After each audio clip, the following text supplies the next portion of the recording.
Nama saya Maya Lutfia Permatasari dengan NIM 2555741SV26161. Di video ini saya akan menjelaskan kenapa sih sebenarnya kita itu harus menolak proyek reklamasi Tanjung Benoa yang ada di Pulau Bali. Sebenarnya tujuan proyek ini adalah pemerintah bersama dengan investor ingin menimbun Teluk Benoa menggunakan jutaan ton pasir, dan rencananya akan dibikin 6 pulau buatan seluas 555 hektar. Tujuannya untuk membangun resort mewah, hotel bintang 5, pusat perbelanjaan, yacht club, bersama villa eksklusif untuk turis yang kaya. Lalu, teluk yang dulunya lindung alam menjadi lahan bisnis pariwisata yang super mewah. Mereka janji akan membawa 40 triliun investasi dan 30.000 lapangan kerja. Tapi, untungnya buat siapa dan untuk apa? 3 alasan utama kenapa sih kita itu harus menolak proyek reklamasi Tanjung Benoa yang ada di Pulau Bali. Yang pertama, proyek tersebut dapat merusak alam dan tidak bisa dipulihkan kembali. Teluk Benoa itu menjadi rumah mangrove seluas 200 hektar, rumput laut 150 hektar, dan terumbu karang yang menjadi tempat hidup lebih dari 1.000 spesies ikan.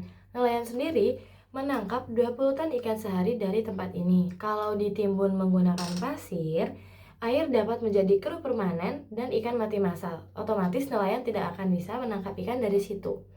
Lalu, banjir di Denpasar bertambah parah karena teluk ini tempat menyerap 70% air dari sungai. Lalu, pantai bisa terkikis atau terjadinya abrasi sebanyak 5 meter per tahunnya.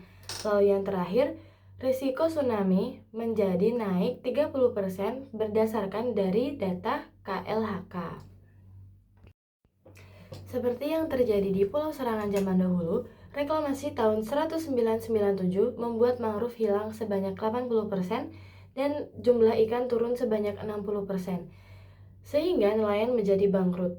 Nah, kalau sudah melihat contoh yang ada, seharusnya kita jangan membiarkan kesalahan yang sama terjadi di reklamasi Tanjung Benoa ini.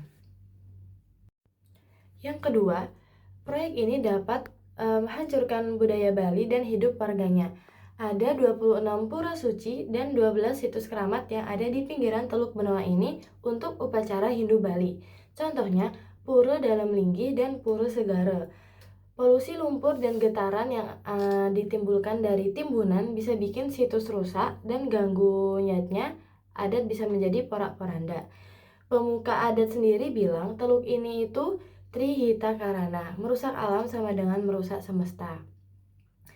Sebanyak 3.500 orang nelayan bisa kehilangan lautnya. Lahan nelayan bisa menjadi villa yang harganya 100 miliar per unitnya, dan Bali dikuasai oleh konglomerat Singapura Cina, namun warga lokal cuma jadi pelayan di tanahnya sendiri.